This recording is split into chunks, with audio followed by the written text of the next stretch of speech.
გაუარებელი მესიჯი შემომდის ამ ბისკვიტთან დაკავშირებით. ბისკვიტი იდეალური გამოსდით აბსოლუტურად ყველას, ვინც კი სცადა.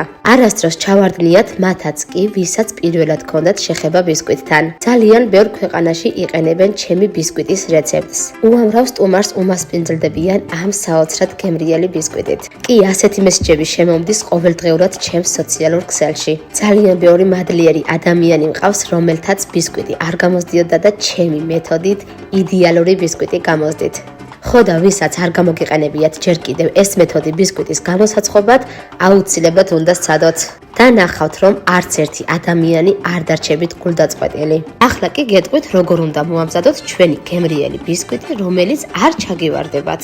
8 კვერცხის გული და ცილა უნდა განვაცალკეოთ ერთმანეთისგან, ცილას დავუმატოთ მწիկვი მარილი და ამოვიყვანოთ გათეთრებამდე. შემდეგ ვუმატებთ შაქარს და ამასაც კარგად ვხსნით. შემდეგ კი კვერცხის გულები და 8 სუფრის კოვზი ოთახის ტემპერატურის წყალი ერთმანეთს გადავურიოთ, გავხსნათ და გადავიტანოთ ხელის საშუალებით ჩვენს ბეზეში. არ დაგავიწყდეთ, რომ ძალიან ფაქიზად უნდა მოვეპყროთ ბეზეს. და ბოლოს ეტაპობრივად გადაგვაქვს 18 გრამი გამაფხვიერებელი და 300 გრამი ფქვილი.